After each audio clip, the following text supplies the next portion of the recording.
All right, we'll get started. Welcome to my TED Talk. I mean, this presentation on the Scudder's Lane boat ramp project. We appreciate everyone being here. To those who have signed in, thank you. If you haven't signed in and you want us to have your email for any future correspondence, feel free to sign in. Also, some of my business cards are on the table near the entrance. So the point of today's meeting is to vet with you some concepts that we've been looking at. And without further ado, we'll get started on that. Hey, Paul, you want to introduce your colleagues? Oh, yes, I'm sorry. Good point. My name is Paul Graves. I'm an engineer with the Department of Public Works for the town of Barnstable, and I'll let others introduce themselves. Sure, I can. I'm Griffin Bowden. I'm the town engineer for the town of Barnstable. My name is Bubber Hutto. I'm with Park Corporation. I'm Steve Lucer. I'm also with Park Corporation. All right. Well, thank you for that reminder. Let's see. Oop.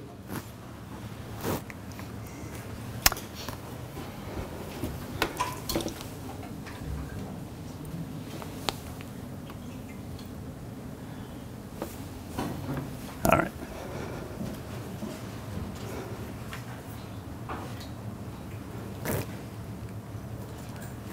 Well, yeah, I'm not seeing how to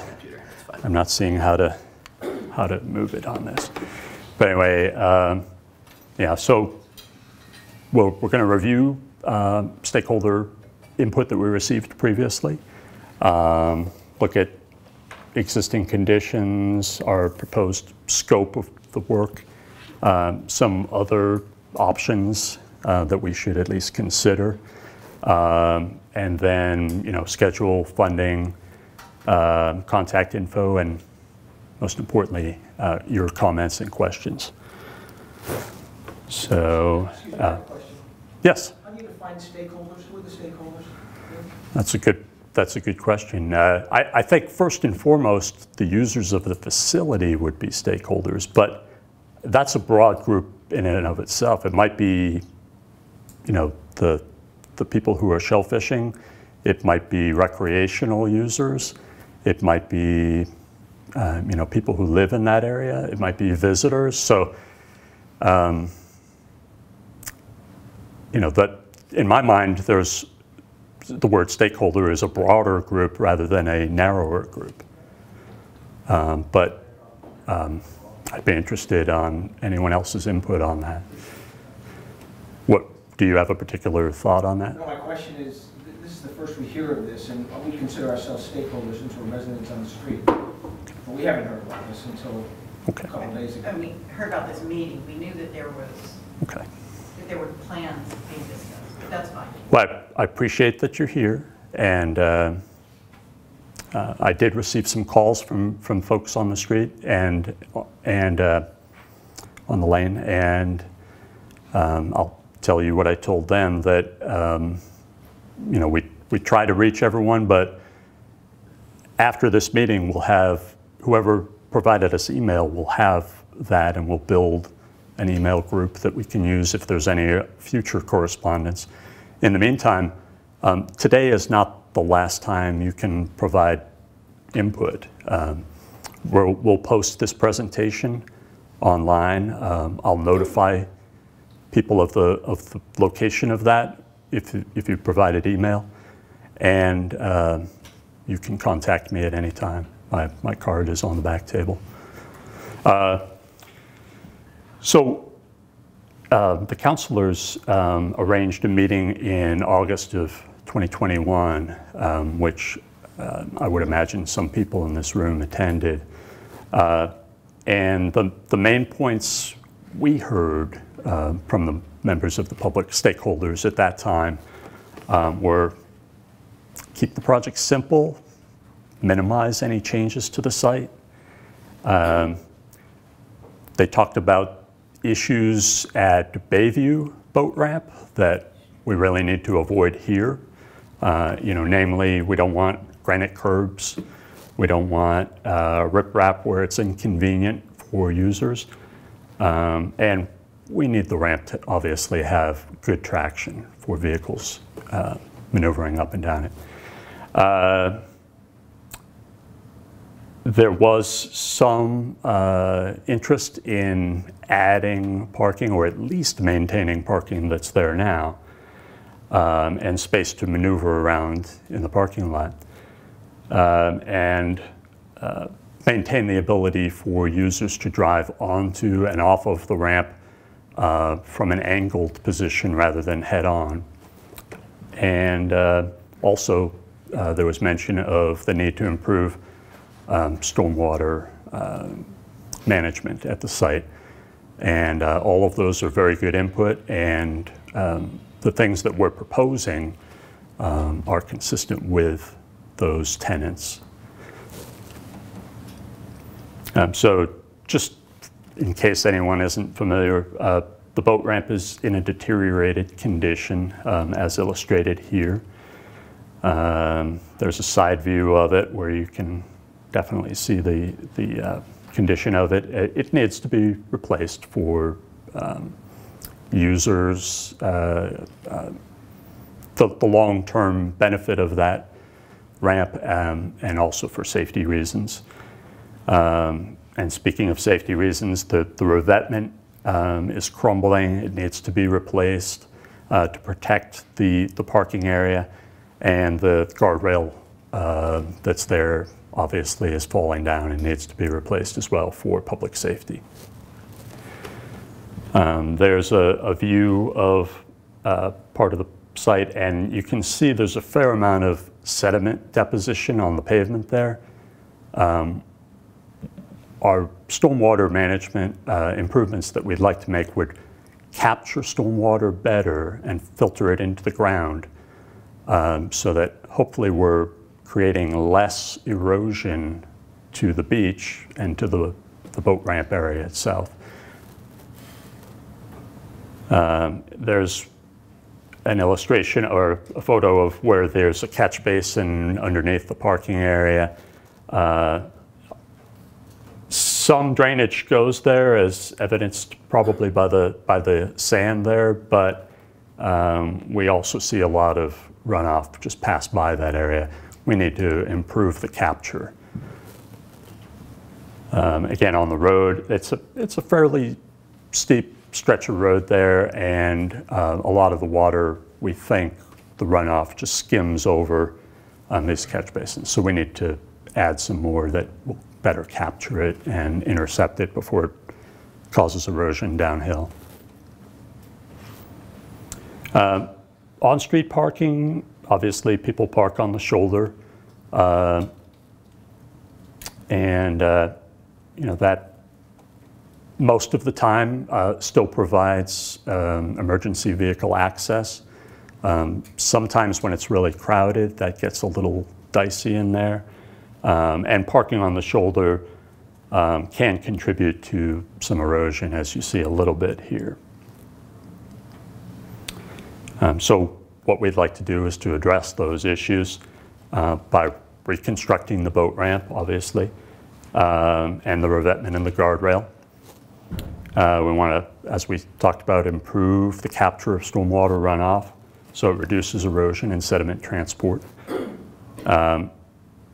We want to add an accessible parking space, and it's not so much a want as when we make improvements to the site, federal and state rules require that we...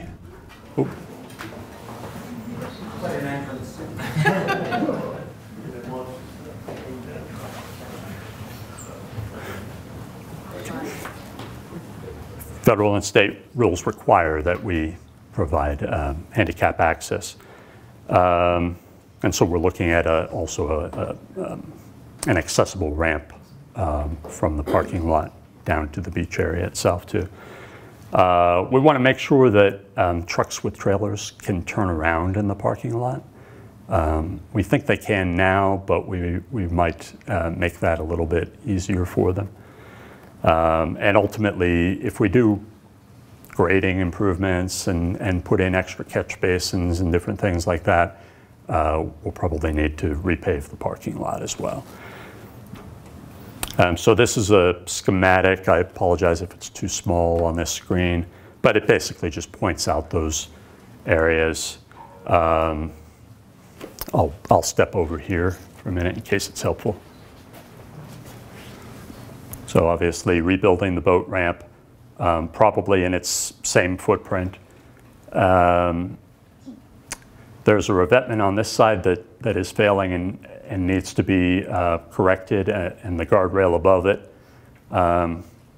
We think it may be important to put a piece of revetment over here to protect this side as well. We're looking at the potential for adding an accessible parking space on this side, but we want to get input on that. And potentially a ramp down to the beach area that would be separate from the boat ramp for safety and for ADA, meeting ADA criteria. We think we want to intercept stormwater in a number of locations, perhaps with some additional inlets and also some grading changes to direct it to inlets that already exist.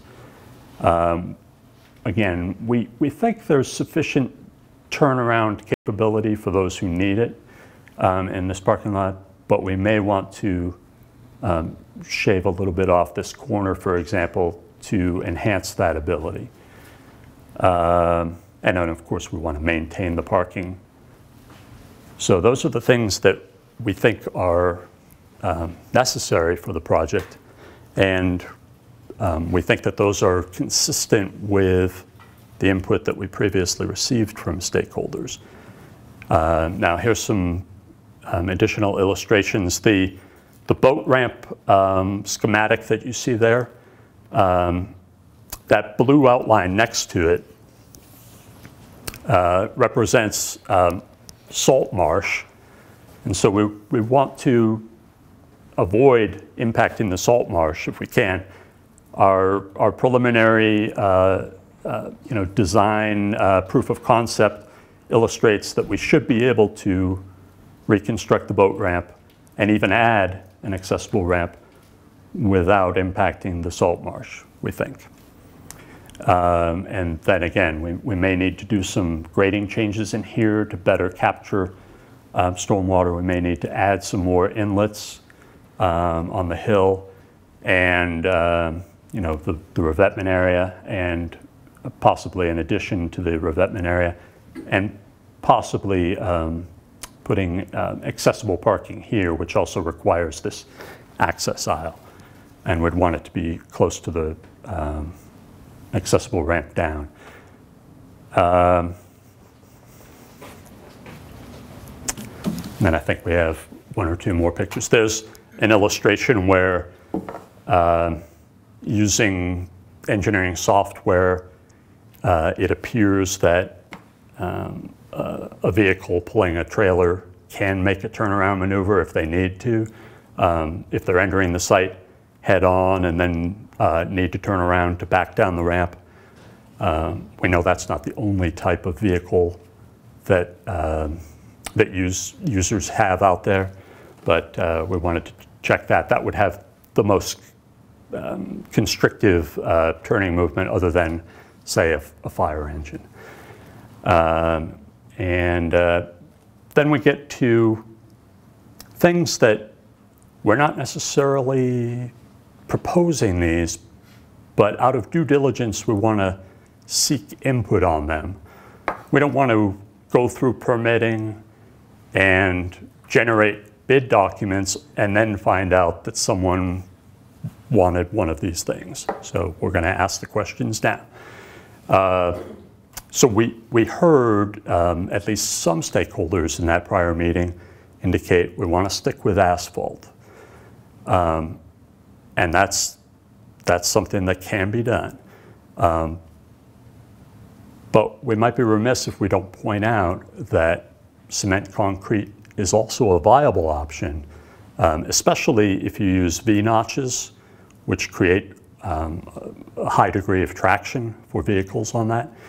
Cement concrete typically has a longer useful life than asphalt, but we'll be looking for your input on if you have any preferences on that.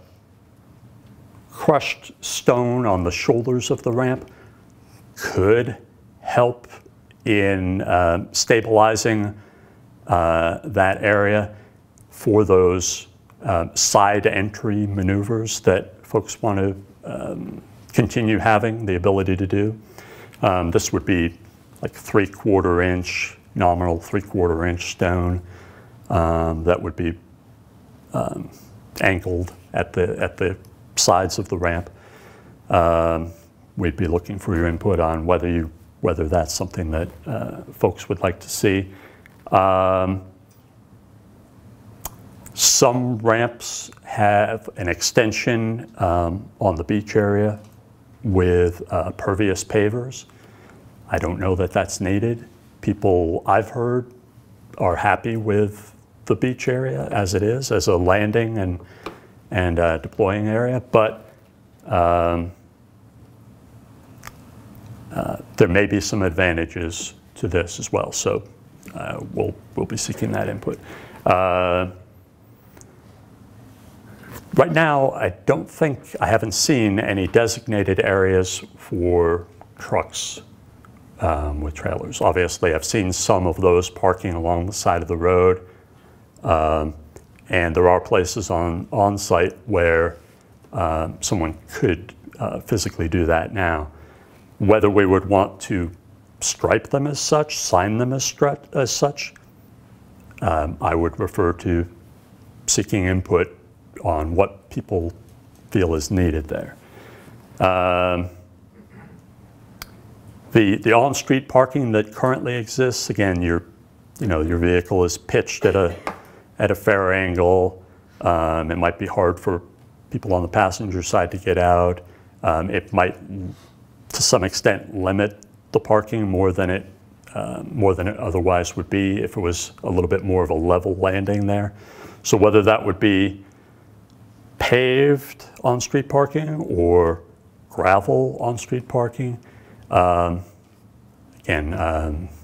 the users may have some helpful input on that. We'd also look to, Marine and Environmental Affairs. You know the area, and you've seen the operations out there more than I have. And then a possible suggestion from our consultants was if lighting is needed or wanted, they have identified some solar-powered LED lights that are easy to deploy and don't require running underground electrical conduit and so forth. So after this slide, we'll look briefly at those ideas, and then we'll be close to the point of opening it up for your input.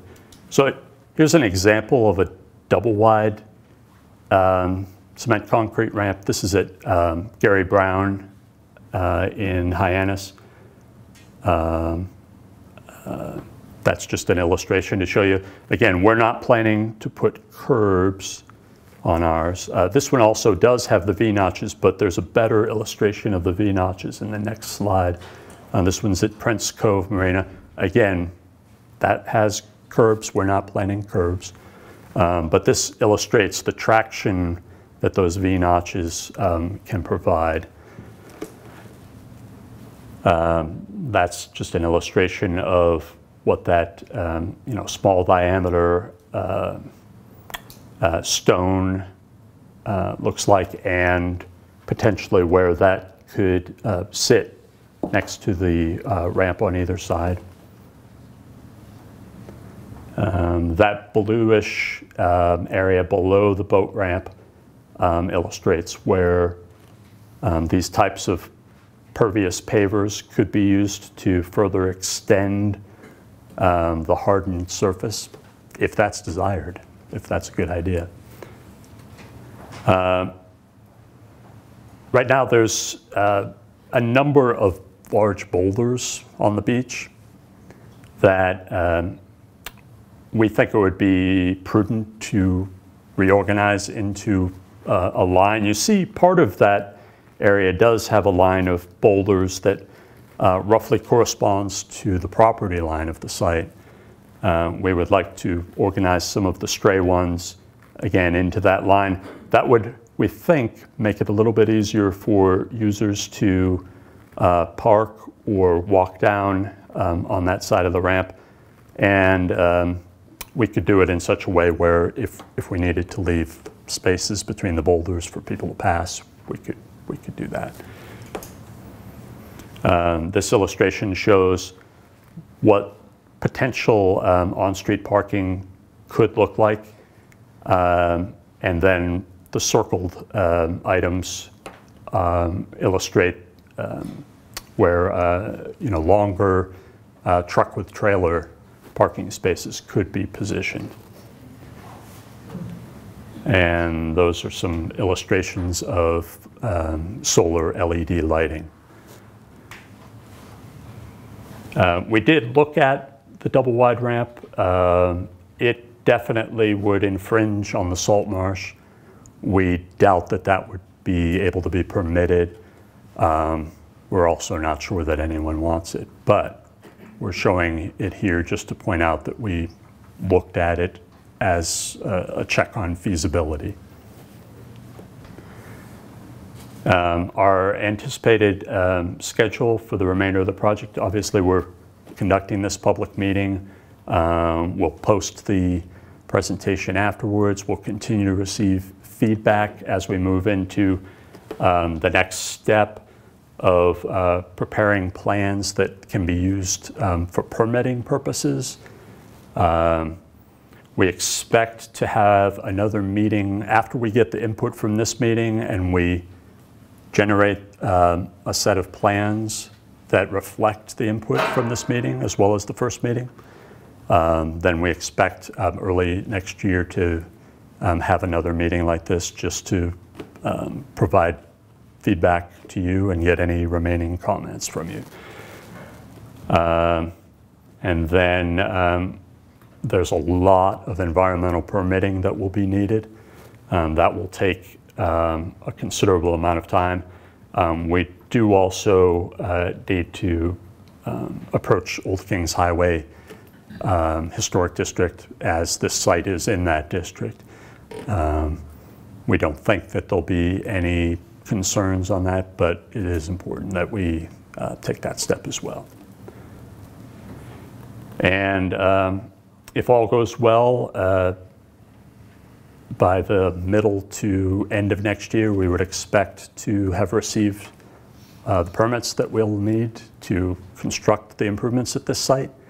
Now we've put an asterisk on that because sometimes permitting takes longer than we think it's going to take.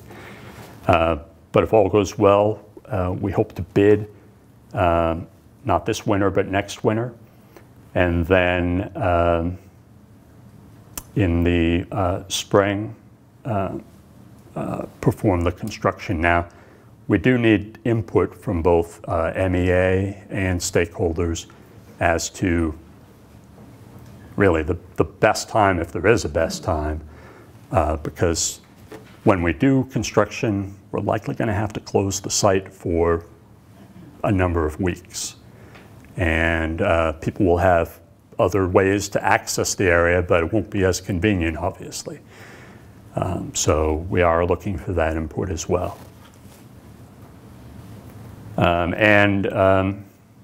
We are anticipating to request funds to be allocated from the town council in the next cycle so that we can have those funds ready to construct this project as soon as the permitting and everything is all completed.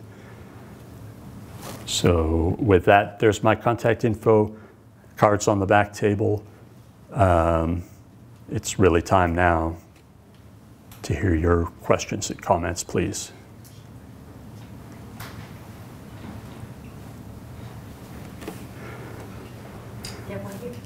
Oh, yes, please. Couple of questions. One, if you used cement as opposed to pavement, would that shorten the time that you would actually build that ramp?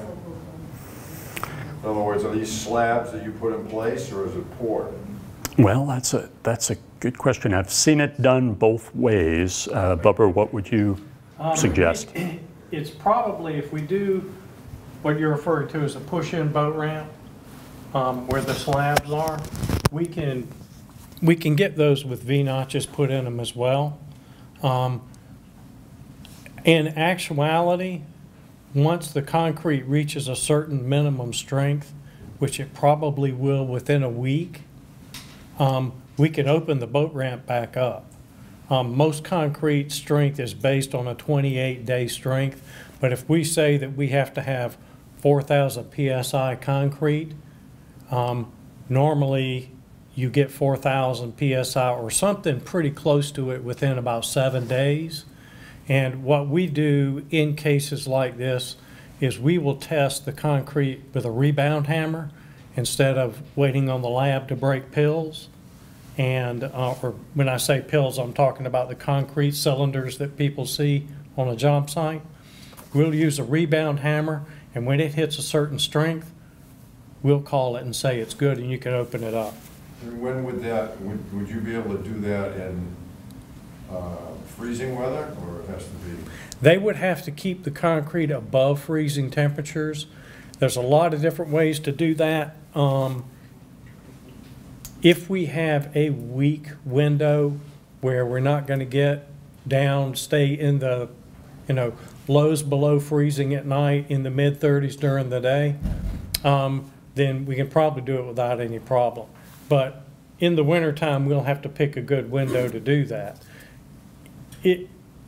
For something like this, it's questionable whether it would be mission critical to go to the trouble to insulate it and keep it warm.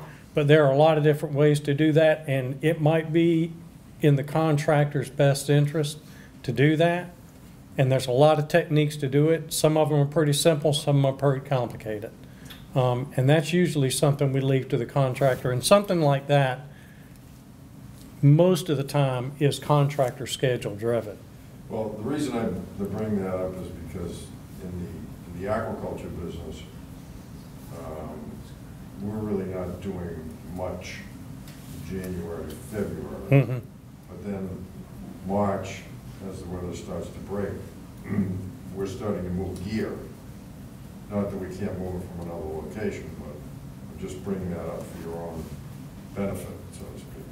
Well, sometimes, like February usually is kind of a cold, bleak month. There are breaks in January. It really doesn't set in to sort of the end of January. Of course, I say that, and tomorrow it's going to be cold until March. But now, my second question is the ramp that's next to the ramp for the people. mm-hmm. Is that can that be just the same ramp with a painted line on it? Or? It'll be the same ramp without the V-notches in it. It'll be a smooth ramp. It'll be a smooth ramp at a certain slope required for wheelchair access to go up and down the ramp. Is basically what it's for. And it's a sidewalk. It just doesn't have the V-notches in it. But it would be the same level? Yes, sir.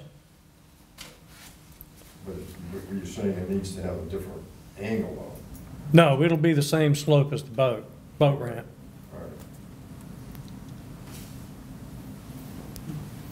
Oh, yes. When you were talking about a turnaround for a car and a trailer going in there and being able to do that in one motion, where would that be relative to the way that boulder outcropping is as you're coming down the road? Because it seems to me that's more than a boulder. That's something that would have to be blasted out of there if you're going to do that. Right, and that is the pinch point that I pointed to and said, well, maybe we can widen there. Again, we believe that it's a feasible movement now. We would like to, you see how close it comes to those parking spaces? we'd like to provide a little bit more breathing room on that. So it remains to be seen what we would do on that. We need to explore that further if that's something that people are interested in. Did you have something else right now, or there's a gentleman back there? Okay, yes, sir. Thanks. One thing that just was brought up was that access, the ramp where the wheelchair would go down. Is there any concern about it being slippery without the V-notch for people to walk up like a smooth surface, you know? That's a good point. It would, like any sidewalk, any concrete sidewalk anyway, it would have what's called broom finish. So it's got a little texture to it, just not, an inch depth texture, like the V-notches. But it would have that texture. And if it's asphalt instead of concrete cement, then we can also make sure that it's got enough texture that it shouldn't be slippery. Okay, and then well, my main concern about the project before that was brought up was that rock that is angled towards the ramp, that small crushed stone. I think that people might try to drive up that and like wash it out, or walk up that and like wash it out. And so maybe instead of making crushed stone, make the entire ramp out of the notch stuff. Like, because the majority of this ramp is used by people trying to drive down the ramp to access the beach. There's very few people that really use it with a boat trailer, and it can still be used as a boat trailer, but maybe think of it as like a ramp, like to get up to the upper parking lot for vehicles as well, than just actually just a boat ramp. You know what I'm saying? They're going to try to cut that corner, and that whole green circled area is going to get probably washed out. We'll definitely look at that. Thank you. Yes, sir. Thank you, Paul. And I never thought I was going to be going to a meeting like this. And I appreciate the opportunity to speak, and I have a lot of respect for the area. And these are just some of the thoughts within the neighborhood and abutters. Just a couple things. One, because it's a residential area, I think I'm concerned with the lights, because at night there tends to be some rowdy activity that comes down there in trucks and misbehaving at night. Some of the behavior on beaches, fires, bottles being thrown, and I think by having lights there at night, it's only sort of enticing that would happen more in a residential neighborhood, and it could sort of ruin the integrity of the area. The other part I would say is it's very important if you're going to build up the area, which I believe in, so that everybody can use it together. This is something we all share, is that you have the camera working all the time. I don't want to be like Mr. Pelosi, that the camera was off. I'd like to see it on all the time, so that in case something does happen, we can track that person down. And I think the whole thing about beach respect is very important. As I said, there's been some activity on the beach, and one of the things I would recommend that you look at is a place to put the kayaks and canoes that are there, because right now they're being put on someone's beach in the area, and they have not been able to access their beach for many years, and they're kind of nervous asking about it. So if we could sort of regulate the area so we could all use it, they could have their beach back again, and they can have their boats there, and then we're all living together, and then they can use the property again. So I think that's really important, and that gives everybody sort of access and ability to use the beach properly, and the way we have in the past. Those are very good input. Is there any other input on the idea of non-motorized boats, storage there? I know there's at Waquaket Lake, for example, there's tiers where people can store their kayaks. I don't know, does anyone in here have any further input on that aspect of the gentleman's comments? Right now, in the summer, there were between 20 and 25 rowboats and kayaks on someone's beach, and they told us they couldn't use their beach ever. So that's where right now they're being put on private property. So if you put something out there, then people can still have their boats there, and they can have their beach again. Oh, yes, I definitely think I understand what your point is, and I was just asking others for comment on that, and I referenced the setup at Lake Wequawket as an example of what came to mind when you brought that up. That would be designated storage units. Like a rack. Racks, yes, yes. So while we're on that topic, is there any other input at this time from anyone else on that idea? Not all the boats are, well, not all those are kayaks. Say it again, I'm sorry. Not all of the boats that he's talking about. No. Right, right, Those are rowboats. right. You know, they're all different types, so that would be very difficult to. You're right. Those racks are typically for kayaks, something that's very light and people can put up on the rack. I guess we'll think further about that and appreciate all your comments. Other comments, please? Yes, sir. Another comment, you showed in one of your plans that there was a place for truck parking in a trailer. And I don't know why you would even want to encourage that, given the parking problem there and having a truck trying to turn around in the parking lot down there. I mean, the congestion there is, I think it's pretty fierce during oyster season. I'm not familiar with how it is every weekend during the rest of the year, but I mean, it just seems to me that you've got a really tough situation there to get trucks in there and then to level that parking. Because you've got the stone wall all along that, I guess on the east side. And is that something where you would just strip away all the vegetation that's there up to the wall, or? I can address that. It's being presented as an option, really, to get this type of input. We acknowledge those issues, and that's why it's not really included in the core proposal. But we wanted to get some feedback like you're providing to us to kind of rule it out, because in our heads we were kind of thinking in the same direction. But we wanted to just get that input to see if that wasn't a desire from folks that are providing input. So it's not part of the proposal, it was presented as an option. Yeah, in any scenario, the stone walls need to remain. If we were going to level that, let's say to make it easier for on-street parking, there's a chance that we would need to reset, we'd need to temporarily remove and then reset the stone walls. But the stone walls would remain in any scenario, yes. Yes? When you're talking about people parking on the street, and it's true, a lot of dirt is dug up and there's huge, deep, like ruts, exactly. So are you talking about paving a wider area, making the road wider by avoiding that?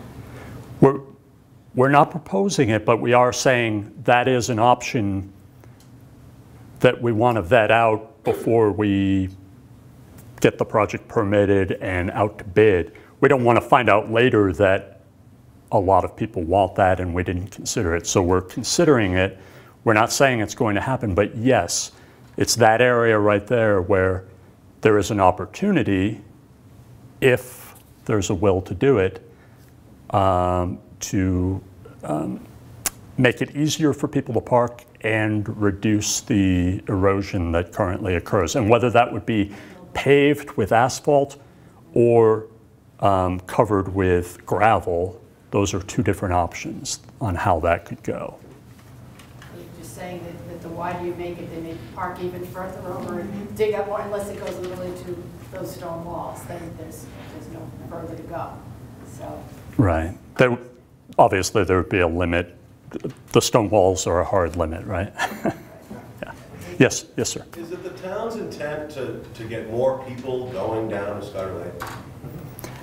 Not to my knowledge, but there is an acknowledgement that at times of year it's very congested there, as all of you know. And so one option is status quo remains. Another option is we try to improve it a little bit. But it's not so much that we've got a position one way or the other. We just want to get input, so that we'd rather get input now than later in the project when it's a lot harder to make changes. Yeah, I mean, to I would answer just your- hope that the charm of that area down there is not lost, Right. and it doesn't turn into Disney World. Yes, thank you. At its core, the intent of the I project. hope that that rock remains on that corner. Anyone who should be driving a boat and trailer down there can easily maneuver that. It'll just be awful if there's stainless steel railings everywhere down there, 9 million signs everywhere. Solar lights. But, Right. you know, I don't live on Scudder Lane, but I agree with, I live here, I live in West Barnstable, and I don't like change. It doesn't mean we need a lot of change. Clean up the pavement, get the east and west side squared away so it doesn't continue to break away under that pavement. Fix the broken pine square in front of the fencing in front of the park. Don't put any more parking spaces there, but the charm must remain. Absolutely. Thank you. Yeah, and we don't disagree with that. At its core, the intent of the project and the genesis of the project was fixing failing infrastructure, right? And so when we do a project like this, we vet alternatives with the community to see if there's a desire to do other alternatives. It's pretty clear what we're getting for feedback here, right? So will be the marching orders. He said it better than me. Yeah. Yes, please. Yeah, I unfortunately missed the beginning of the presentation, but I live on the street and I've lived there for over 15 years. And I think the charm and the historic nature and the countryside feel is essential to be maintained. And unfortunately, a lot of people come, and I want people to enjoy the area, but I have to tell you honestly, a lot of people do not respect the property. We know we are called a landing now, so we no longer have a garbage can, and I know there's pros and cans about whether if you have a can, then they leave more garbage than if they don't. But I have to tell you, I pick up garbage on Scudder Lane all the time. And I mean, it's daily, weekly. Lots of beer cans and garbage bags and masks. There were thousands of masks thrown all over the road.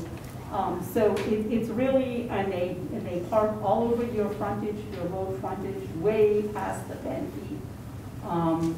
And it is problematic, and I feel what Sandy and Jeff said, that the wider you go, the wider they go. And I really would be very upset if they change those historic stone walls. They have been there for hundreds of years, and they need to remain, as far as I'm concerned.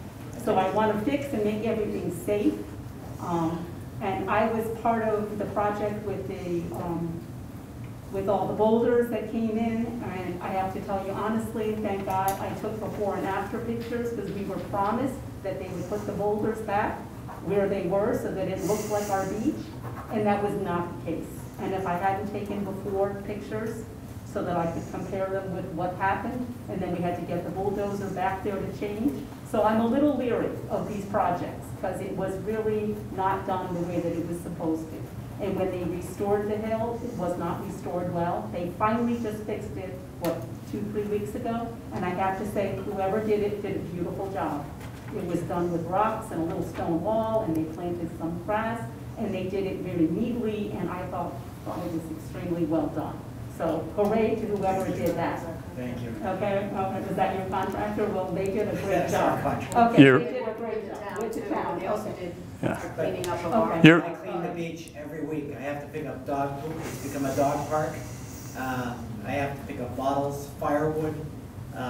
It's really a concern, and we've been told that some of the inns have been telling people that's the place to go It's a nice now. private beach. I've found people in tents on the beach. They're camping out. It's got to be monitored and maintained. And that's the other problem. We have all this oystering and all these activities, but there's very little supervision.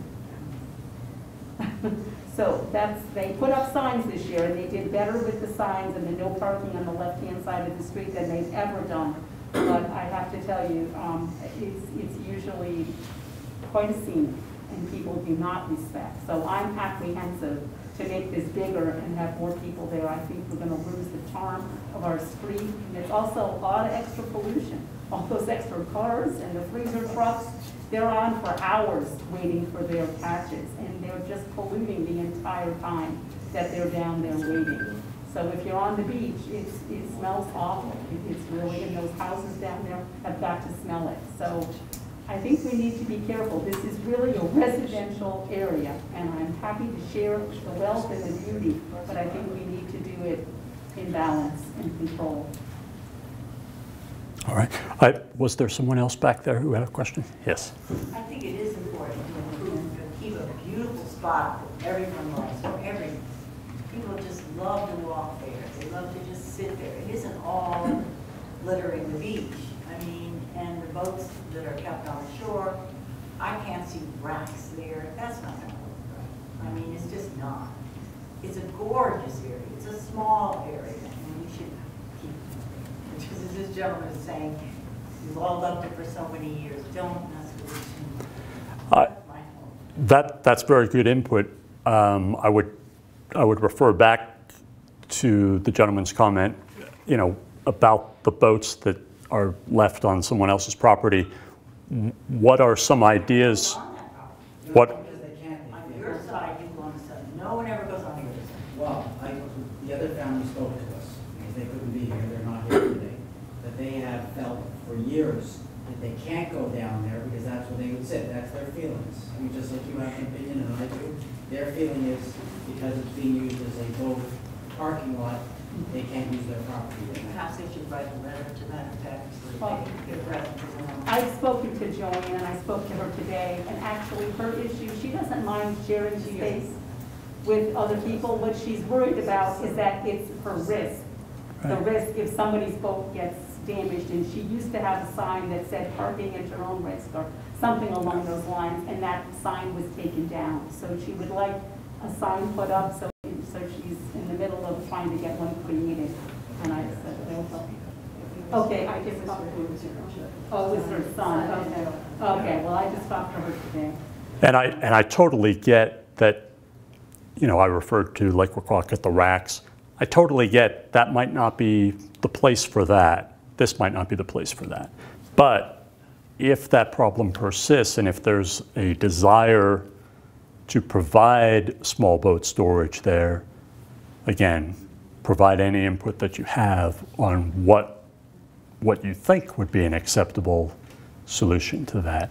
I'm not sure right now, but we'll consider that further, and if anyone has any comments on it, you can reach me. Well, that's. How do they get to their Well, boat? That's the problem, you're right. Well, you know, you have to get to your As I boat. said, everybody said, how do we solve it for everybody? It's been, in this harbor, the access to moorings Yeah. have been a problem forever. There's not infrastructure, you know, to have a place to keep your skiff to get out to the moorings, whether you're at Glacier Point or Scudder. Okay. It's true. Okay. Any other questions, comments? Yes, please. I kind of have two questions to the users, because I am actually not a stakeholder at all. And the first is to the commercial users who are launching their boats. What's the bare minimum that you would like to see happen? And I know the boat ramp is deteriorated. And the second question is to the people who have moorings there. What kind of solution do they see for gaining access to their boats? So start with the commercial users. Go ahead. Well, commercial users are both. In other words, you have commercial users that have boats that are on moorings, and you have commercial users that use the ramp to launch, to bring the boat to the water and then launch the boat. Excellent. So It's not a boat ramp. It's not a boat ramp? It's not a boat ramp. It's not used for launching. And that's what I don't think anybody's quite focused on here. That's not a boat ramp, to the classic definition of a boat ramp. That, you don't put the boat in the water from that ramp. 1 out of 100, maybe. Maybe 1 out of 200. Every day it happens. No, you have to have a special trailer. Right. Because the scope of the beach is so There's no incline. No way. And we all know at least 3 or 4 people that daily are Right. because of their trailers. But I think on the commercial side and agriculture side, we want what everybody else wants, the most minimal effect to the ramp. It's a functioning ramp. What it is now, it is functional. So we just want that rebuilt. We don't want anything extra. That's one big one. And as far as the kayaks and stuff, because I'm part of one of those people that have the kayaks there. I'm sure the majority of us that have kayaks on that property are more than happy to figure out a place. Well, if you just moved them, it's not my property, but I just, because we had a long Most of conversation. the If it would mooring- move down a few feet, they would actually probably have more space. So, absolutely, but most of the ones that I know, the people that are using the moorings, they're to the right near the beach grass, so they're not that far, so. The rest I can't speak for, but the people that I know, which are, actually, I know everybody that has a mooring there, that's an oyster farmer, they're to the right near the beach grass. So as far as I can speak for those people, I'm pretty sure, like, we're more than willing to work with whoever. That's good. Yeah. As I said, I'd like to see everybody be satisfied too. Yeah, absolutely, absolutely. I mean, we've all been here for a long time, I grew up here, you know, in the industry, my brother was pretty well known around here. And so I think both on the community side. We love seeing the activity. The activity is I don't like exciting. the night activity. I'm sure there's a lot of you that we see day to day. I might know your dogs better than I know you, but we want to make this work for everybody. Well, you know, to really love the place, I just want to say, I didn't grow up here like you did. I think you're more fortunate. I chose to live here because I think it's heaven. And I'd like to keep it that way, and I have no plan on ever leaving unless someone takes me out of here. To further answer Avery's question, the way I see it as someone that uses it both recreationally and commercially, the main thing I see is, I completely agree with what was said earlier, keep the character, but also it's a pavement problem. There's been breakage of that pavement over the years from storms. Fix the pavement. It doesn't need to be near the bill that you had listed up there of the cost to repair what needs to be repaired. Really, it could be, I think, a lot less done than all of the additional things that were suggested by the consultant. And just do the bare minimum. Fix the cracks on the pavement, the holes off the side of the pavement, fix that wall, and don't change the elevation. Is there any proposal to change the elevation of the parking lot at all? No, other than there might be some regrading just to channel water into catch basins better. Just, again, take a minimalist approach on this. Right. Yes, sir. So my question is, as the ramp goes north into the water, what are the signs, does it slope down? Does it splay out at the bottom? Which is sort of what we need. I mean, we don't need gravel on the side because that's going to need continual maintenance. Yeah. I mean, It should have a 45-degree angle on it. What's that? It should have a 45-degree angle down each side, east and west, so that ice can flow over that and not ruin it. Yeah, I'd say less than 45. You know, it should, Yeah. what it is now. I mean, sort of, but just. Right now, it's broken pavement. Yeah. Well, we'll definitely. It shouldn't be a straight ramp. Yeah, that's a great suggestion. We'll definitely look at that model that you're describing. Run the cement down that way. Right. You know, Right. because people need to make the corner. Tide comes in, you can get stuck down there, you know, so you want to be able to get on the side of the ramp. That's good. Good comment. Thank you. So, I'm sorry, I'm confused by one thing. It is or it is not a boat ramp? It's a boat ramp for a few minutes at high tide. And the rest of the time, it's a ramp to get down to the park on the beach. So where you can launch your boat with a trailer that's designed to launch in almost zero slope. Landing. Great place to walk off, to go swimming, to go kayaking. Yes. Except you can't swim in a landing. So most people who are launching will drive down onto the beach and turn around. Yes. So most people don't turn around in the parking lot. But there are still, you're right, high tide days. It's high tide. It happens. There is high twice a tide. day. A couple times a day, yeah. I think also the oystering area should be identified stronger, because there are a lot of people who go through it and they don't know it, they don't understand the yellow buoys that are there. The natural resources, they have to be, if you're gonna have more traffic, potentially non-traffic, just people don't know. I'll defer to my MEA colleagues, Marine and Environmental Affairs, but that sounds like a common sense approach. Thank you. So, Related Yes, to sir. the boulder, I like to speak for the boulder because it can't speak for itself. The boulder actually provides a service. It creates a place where someone can park just to the other behind it.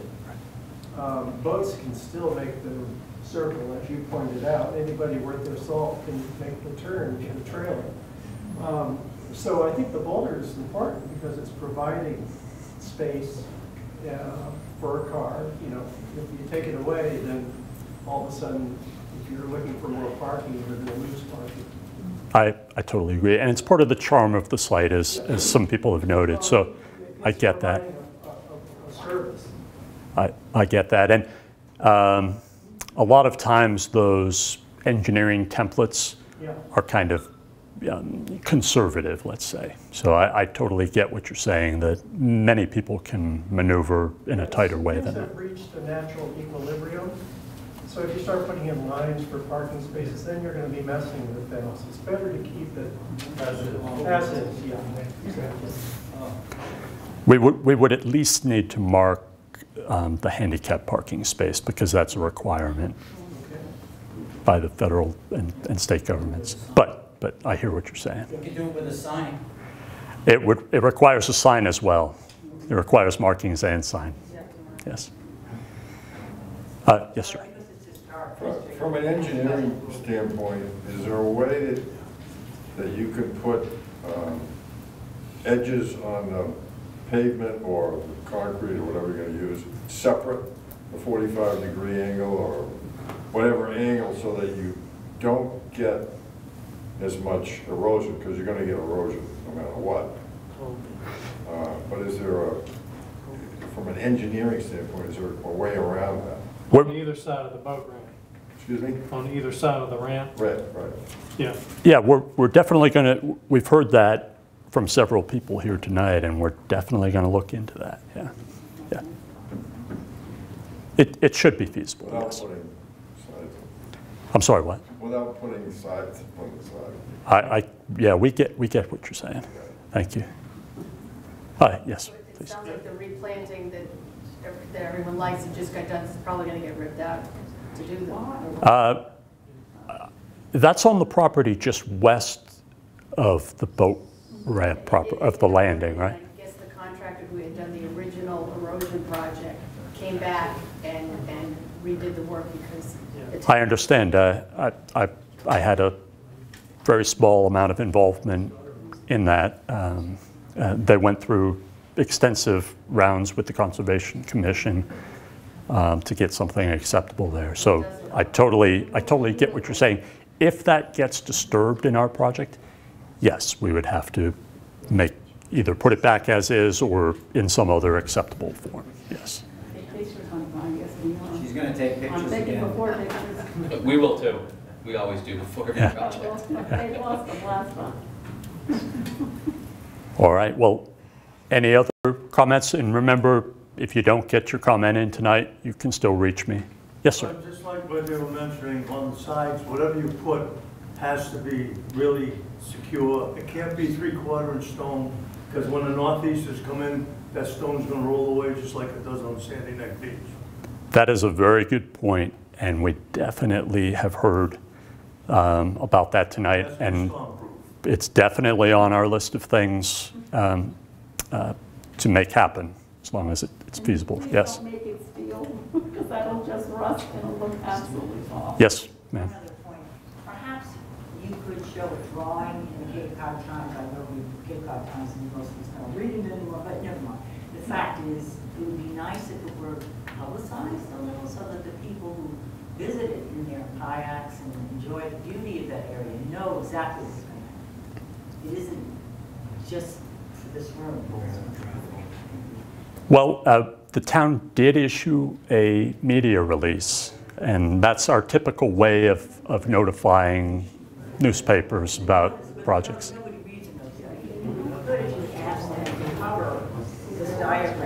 Sure, one of the opportunities that there may be, given the timing that we outlined, is to potentially leave something at the site over the summer or something like that that shows the proposal. So it's something we'll consider. Priscilla, he answered your question. I'm sorry, Yeah. What? I was just saying, given the schedule that we've outlined, one of the opportunities that there may be is to leave something at the site that provides information to folks that use the site, whether it's probably not you know, some informational pamphlet or something like that. So there's, yeah. So people can see exactly what's going on. I think that's a good idea. Yeah, there's already a bulletin board there, so that might be a good place for us to post that. Yes, ma'am. Some residents on Scudder Lane have asked maybe a speed bump, because now people really race down that road, and I'm here to represent Mia Patrick, who couldn't come here, and she walks her dog up and down Scudder Lane. And could it be considered, I don't know if it's a good idea or not, but as long as you're doing the work, to put a speed bump in at some point? Just something to consider. Right now, that's not in the project, but we hear what you're saying, and you know, we can ask the police to step up enforcement there and things like that. Well, that was part of my point about the respect for the area, and I say, you know, people are making fires and throwing garbage, but sometimes, especially at night, that's why we worry about the light, the light at night encourages people. People have been racing up and down the street, and especially at night when people are walking the neighborhood, walking their dogs. I see some of these people walking every day. It makes me nervous, especially around the corners. You know, some of those trucks are racing around those corners. Just anything that would create more conscientious driving behavior would be better. I just think the bottom line is this is a residential neighborhood, and we need to make sure that it's a safe place. Speeding is a problem. I don't think necessarily a speed bump is the answer. It might be helpful if Mia had her dog on a leash and she wouldn't have to worry about it. But the main thing is, it's a residential area that's been used by people, recreational fishermen, and let's just keep it, the way it's functioned has worked. And repair it and keep the neighborhood integrity the way it is. Yes, ma'am. What kind of feedback have you been getting from the police department regarding these issues of speeding and parties and late night? Well, I was going to tell that story. Okay, good. So, and first of all, I do tend to be hypersensitive about drivers on streets. My mother retired. 6 months after she retired, she stepped off a sidewalk and got hit face first by a truck. So I'm very sensitive to, and it happened to my best friend also. So I'm sensitive about drivers in that area. So I have a little trauma with that. But yes, we've called the police when there's misbehavior. The last time my wife called, because there was clearly some really aberrant behavior going on in the in a truck, driving into the water, out of the water, into the water, out of the water, screaming and yelling, and you heard some stuff. She called the police 3 times. I called the 4th time. They were gone by the, we don't even know if the police ever showed up. They said they were on another call. It sounded almost like it was only one car. That's why I said the camera has to be turned on. Like that. I don't know how many cars they have available. Yeah, we He's don't know. He's on another call. Like, oh. So that's why we wanted. They didn't make it. I think the camera is important, and keeping the camera on.